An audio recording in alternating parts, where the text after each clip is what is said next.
Okay, so good day sa atin. So meron tayo ditong ECU ng Aerox V2 or Aerox Doxo. So ang problema kasi ng mga Aerox Doxo, karamihan hindi napapasokan ng diagnostic tools. Ngayon, papakita ko sa inyo ngayong araw kung ano mangyayari kapag pinapasokan natin ng diagnostic tools. So wala tayong motor na actual pero meron tayong simulator para nagsisilbing motor. So ngayon, ito ay brand new to guys. Binili ko to para makita nyo yung pag-testing ko. So keyless yan kapag mga ganyan yung code BF6H594A11, keyless po yan, Doxo. So may keyless tayo dito na nakaabang. So once na nilagay ko na to dito, sinalpa ko na, ibig sabihin magpe-pair na itong receiver dito, magmamatch na siya. Ngayon pag ginamitan ko siya ng ibang receiver, hindi na siya gagana kasi magmamatch na to. So abangan nyo naman kung paano ko naman siya ipapakita sa inyo, kung paano siya gamitan ng ibang receiver, paano siya kumbaga connected siya sa K-programming naman o keyless. Ngayon papakita ko lang sa inyo paano ba i-diagnose or paano papasukin ng diagnostic tools at anong mga diagnostic tools ang kaya makapagbasa ng ganitong motor, yung Aerox Doxo. So gamit yung ating simulator. So i-read natin tong ating ECU. Okay guys, so ito na yung ating tools. Okay, so natin gagamitin yung ating MST. So paano ba siya i-connect doon sa Doxo? Okay, so gamit yung ating MST. So nakakabit ng ating keyless, ayan, so naka-pair na siya. And then may power supply na tayo, medyo mababa lang, 11.7. So ang source ay 11.8 kasi ang gamit natin ngayon ay possible 1 ampere lang o 2 ampere. Okay, so ang gagawin natin diyan, isasalpak natin sa keyline natin. So 'di ba ang keyline ng Aerox ay ganyan. So isasalpak natin yung ating adapter. Ayan, tawag dito ay Yamaha 2. Yamaha 2, ayan nakalagay 6032. Paggamit yung ating MST Okay. So pansinin niyo guys, kaya nakakabit na siya So nagsisilbing motor natin. Ngayon, papasok tayo sa diagnosis. Ayan. So punta tayo sa Yamaha, auto search, and then engine. Okay. So nakalagay diyan, follow step. Okay lang natin. Turn main switch off. So naka-off yung ating switch. Ayan, makikita nyo nakatapat sa off. Okay natin. Same din yan sa knob nyo. Dapat naka-off din. Okay natin. And then pag on natin, okay, so dapat magre-response yung ating MST. Okay, so yan. Pag okay natin, ito yung mangyayari. Diba nakita nyo field? Ibig sabihin kapag field yan, hindi tama yung ginamit nating adapter or may mali dun sa adapter natin. Gagawin lang natin guys, sa ating mga adapter, so may nakikita kayo dito na yellow and blue. So pag didikitin nyo lang yan, okay, pag pinagdikit nyo yan, ayan, nagkatikit na dalawa sa ating adapter ng MST yan And then punta ulit tayo sa engine. Off ulit natin yung switch natin. Okay. And then punta tayo sa engine. Ayan. And then okay. And then i-on natin yung ating switch. Tingnan nyo kung magre-response. Nakita nyo nag-response. Okay ulit natin. Ayan. O diba nakita nyo may diagnostic na. So kung mapapansin nyo, ayan, pwede na tayo mag-read ng code. Ayan makikita natin yung mga error dyan. So waiting lang tayo. Nakalagay dyan, please wait. Okay.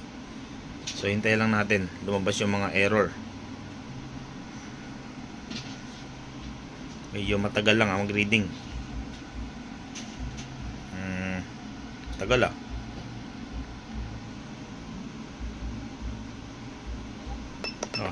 naghang na.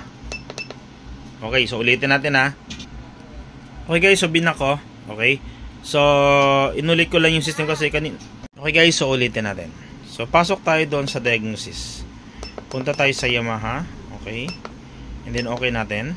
Okay. So, naka-off yung ating ignition switch. And then, pasok tayo sa automatic search. Okay. So, nakadugtong na yung ating wire. Yan yung blue and yellow. Okay. So, pasok tayo sa engine. Okay. And then, okay. Tapos, on natin yung susian. Ayun. And then, okay natin. So dapat lumabas yung diagnostic na ganito. Hindi katulad kanina, 'di ba? Lumabas lang ay monitoring diagnostic read code NCO lang. So wala yung dynamic tsaka ECU information. Dapat lumabas 'yan para makapasok tayo dun sa kanyang information. So ngayon, papasok tayo sa monitoring muna. Ayan. Tingnan natin kung makakapasok yung monitoring. Okay natin, off natin yung main switch. And then okay natin 'yan. Tapos on natin yung ignition switch. Ayun. So tingnan natin kung makakapasok sa monitoring. Okay lang natin. Ayan, off on ulit. Ayan. Okay, so makita nyo guys, so nakapasok na tayo sa ating parameter. So makita nyo may mga red. Ibig sabihin, wala kasi nakakabit ng mga sensor. So ilan lang yung nakakabit. Ayan guys, oh. Ayan, oh, di ba?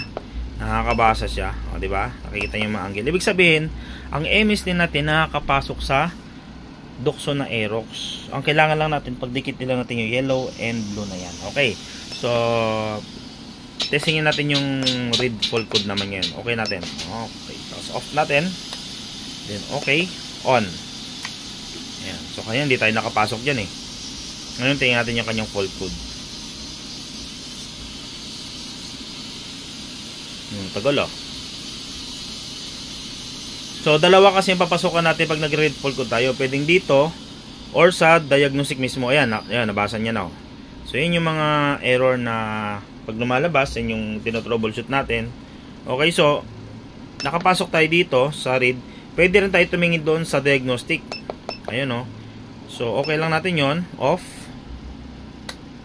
And then okay. Okay sa tools. And then on. Okay, so tingnan natin yung okay ulit natin. Off, on. Off, on. So tingnan natin yung kanyang mga parameter. Ito naman pag naka-off yung engine niya. Ayan, makikita niyo 'di ba? Throttle position 1 kasi wala tayong motor. So next natin, next. Ayan, next lang natin ang next. Ayan. So diyan natin makikita yung mga fault, yung mga kailangan i-troubleshoot, magde-test ng mga injector, ignition, BBA, headlight, IEC ACK. Ayan. So dito natin makikita yung malfunction history, yung mga fault code na nadidetect kapag may error. Dito naman yung bilang kung ilang fault code ang nadetect. Ayan, 5. Okay. Kasi wala naman nakakabit na motor. So marami talaga dyan lalabas na error. So IEC 0, magwawan niya kapag umandar na to kasi brand new talaga yung ECU na yan guys. Walang galaw yan. Kaya 0. Okay. So testingin naman natin ng ibang tools. Okay. So abangan nyo sa ibang video ko. So MST muna ito kasi mahaba pag pinagdugtong-dugtong ko dito. So testingin natin yung ibang tools kung gagana ba talaga sa Doxo na Aerox. Okay.